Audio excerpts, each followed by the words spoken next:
Hello mga ka-Moneywise! Welcome back to my channel. Gusto mo mag-invest sa global market? Merong easy way to gain exposure sa international market. Through BPI and Manulife funds that are available sa Dragonfly Securities and other brokers gaya ng First, Metrosec, and Call Financial, pwede ka mag-invest globally kahit wala kang account sa foreign broker. In this video, I'll walk you through what options are available and how you can use them to diversify and globalize your portfolio gamit ang local broker account. Pero merong trade-off. These funds come with annual management fees, which are higher compared to the expense ratios ng mga ETFs like VOO or VTI. Pero hindi ka naman kinakabahan na baka maban ng SEC ang foreign broker. Why invest in global market? If you invest only in the Philippines, sa Philippine Stock Exchange, your portfolio is limited to the growth of our local economy. Pero kapag nagdagdag ka ng global funds sa portfolio mo, you open yourself up to bigger opportunities. Unang-una, you get diversification across countries and industries. So, hindi concentrated ang risk mo sa isang market lang. Pangalawa, you get access to bigger opportunities. You can participate in the growth of global giants like Apple, Tesla, Nvidia, Amazon, Google, at marami pang iba. And you also gain exposure to stronger economies. Kaya hindi lang nakadepende ang investments mo sa local economy. You're also tapping into the growth ng mas malalaking economies. So now, let's take a look at the available funds sa Dragonfly Securities. Currently, they have BPI and Manulife investment funds covering local and global markets. Merong 7 BPI funds na nadagdag sa Dragonfly Securities. 6 out of 7 ay local funds. Merong equity fund, bond fund, and money market. Ang bond fund and money market ay para sa mga investors with conservative to moderate risk profile. And merong isang international fund, ang BPI US Equity Index Feeder Fund. In this video, I will only focus sa mga growth funds kasi ito ang makakatulong to diversify and globalize your portfolio maski wala kang account sa foreign broker. Let's start with BPI US Equity Index Feeder Fund. Suitable ito for investors with aggressive risk profile. Merong 2 classes, Class A and Class P. Class P ang peso class. Ito ang available fund sa Dragonfly Securities at sa ibang brokers. Ang annual trust fee is 1.5%.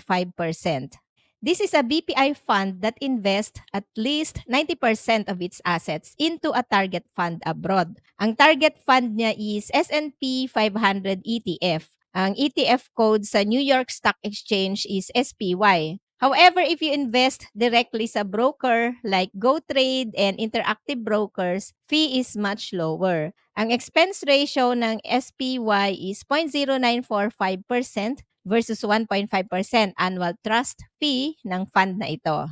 Other ETFs that also track the S&P 500 index ay mas mura ang annual fees like VOO with 0.03% expense ratio. SPLG, which also tracks the S&P 500, has an expense ratio of 0.02%. Pero you need to have an account sa foreign broker para makapag-invest ka directly sa S&P 500 ETF. Itong BPI fund na ito ang easier way to gain exposure to S&P 500 using local broker like Dragonfly. Meron din itong fund na ito sa First, Metrosec at sa BPI mismo.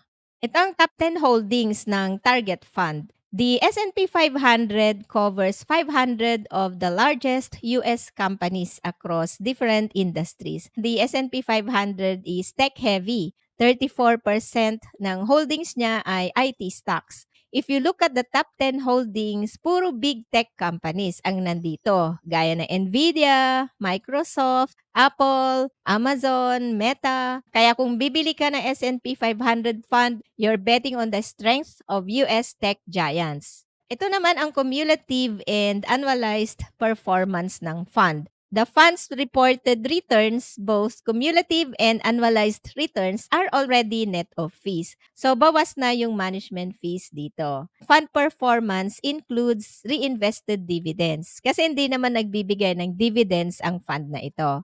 Yung benchmark naman is usually the index return only, hindi kasama ang dividends. Kaya if you look at the 3-year cumulative performance, mas mababa ang performance ng benchmark kasi hindi kasama ang dividends. Positive returns ang S&P 500 sa lahat ng time frames. Next, pag-usapan naman natin ang Manulife Fund sa Dragonfly Securities. For Manulife, maraming funds sa Dragonfly. Merong dividend funds, meron ding low to medium risk funds gaya ng money market at bond fund that are suitable for investors with conservative to moderate risk profile. In this video, I will only focus on the top-performing Manulife growth funds. Since masyadong madami ang Manulife funds, hindi ko makakover lahat in one video.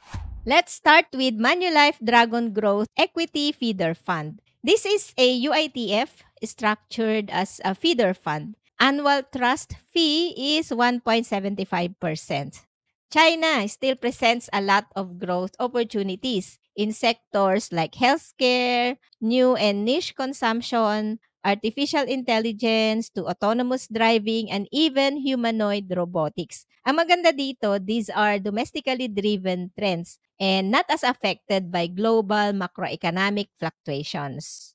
There are also potential catalysts na pwedeng magbigay ng boost sa China market. Una, the government is expected to roll out more stimulus measures to support their economy. And pangalawa, potential step up of consumption policies. The fund invests at least 90% of its assets in the target fund. Ang target fund niya is Dragon Growth Fund with substantial business interest in Hong Kong and China.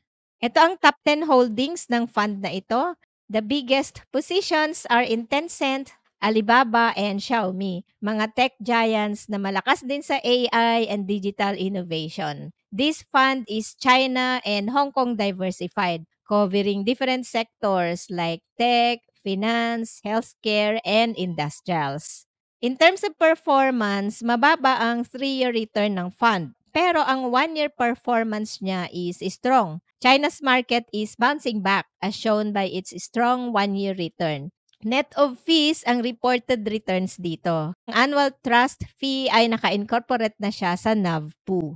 Next fund is Manulife Global Technology Equity Feeder Fund. Ito yung equivalent ng Atram Global Technology Equity Feeder Fund. Pero magkaiba sila ng target fund. This fund is also a UITF structured as a feeder fund. It invests at least 90% of its assets in the target fund. Ang target fund niya is the Franklin Technology Fund. Annual trust fee is 1.25%.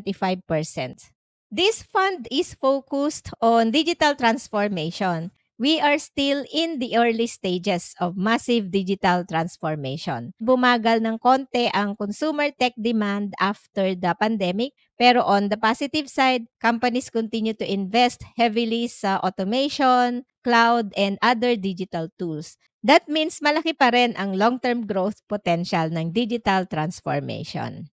Kung titignan natin ang top 10 holdings ng Franklin Technology Fund, nakafocus ang fund sa mga big players ng digital transformation like Nvidia na leader sa AI chips, Microsoft, Broadcom na malakas sa semiconductor, and meron din exposure sa Apple at Taiwan Semiconductor na essential sa global tech supply chain. The fund is heavily invested in companies driving AI, cloud, semiconductors, and digital platforms.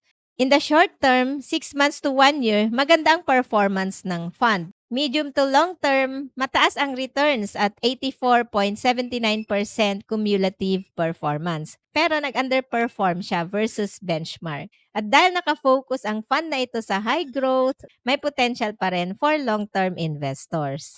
Next is Manulife Global Dynamic Leaders Equity Feeder Fund. This is also a UITF structured as a feeder fund. Annual trust fee is 1.75%.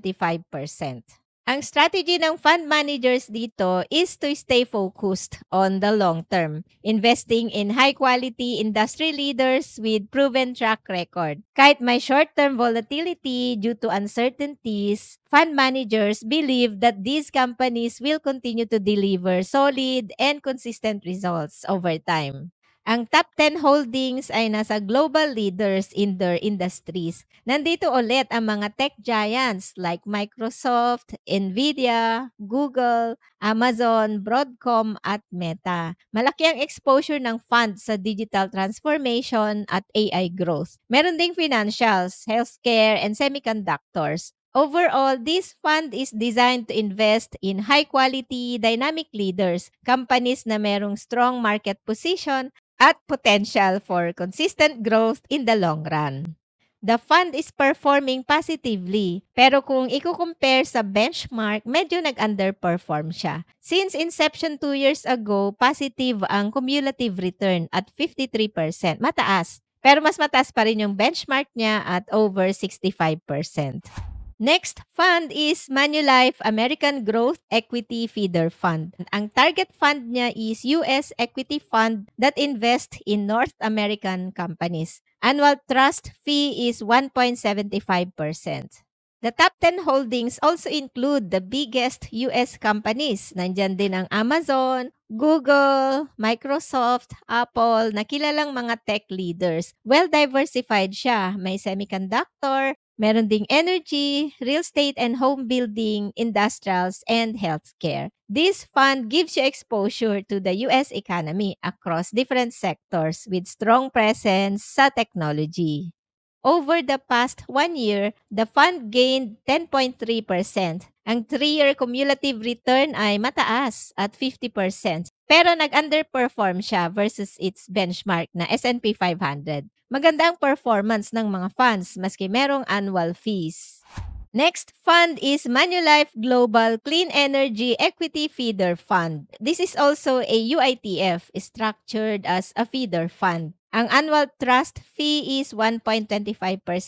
Ang target fund niya is Pictel Clean Energy Fund. The outlook for clean energy remains strong. Solar and wind energy are expected to dominate as main power sources. They are becoming more cost competitive.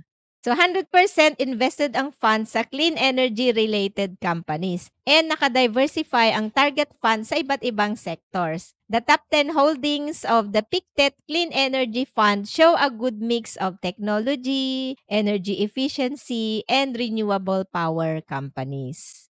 In terms of performance, pag titignan natin yung 3 months and 6 months, the fund actually did better compared sa kanyang benchmark. For the 1-year performance, nag-gain ng 11.86% ang fund. Since inception 2 years ago, the fund has returned 28.84%. Yun nga lang, nag-underperform siya versus each benchmark. Next fund is Asia Best Select Equity Fund. Hindi siya feeder fund. The fund invests in a diversified portfolio of companies across Asia-Pacific markets, including Australia, Hong Kong, China, Vietnam, Singapore, South Korea, and others, excluding Japan. This fund is powered mostly by Asia's tech and finance giants. Ang top 10 holdings niya include the tech leaders, gaya ng Taiwan Semiconductor, Tencent Holdings, Alibaba, Samsung, and financial giants. The fund delivered positive returns sa kanyang 6 months, 1 year, 3 years, and since inception. Yun nga lang nag-underperform siya versus its benchmark across most time periods. To recap, here's the performance summary. Best 1-year performer ang Manulife Dragon Growth Equity Feeder Fund, plus 45.23% in 1 year. And then followed by Global Technology Feeder Fund at 23.67%. Best 3-year performer naman ang Manulife Global Technology Equity Feeder Fund. Meron siyang cumulative return of plus 84.79%. Followed by BPI US Equity Index Feeder Fund at 61.25% and American Growth Feeder Fund with 50.02% cumulative return. American Growth Equity Feeder Fund gained 121.29% since inception noong 2019. Ang mga bagong funds dito ay Manulife Global Dynamic Leaders, 2023 ang inception, and Global Clean Energy, so 2022 ang inception. Kung gusto mo mag-invest sa mga funds na ito at wala ka pang Dragonfly account, you can sign up using my referral code MoneyWise. Alin sa mga funds na ito ang hawak mo ngayon sa iyong portfolio?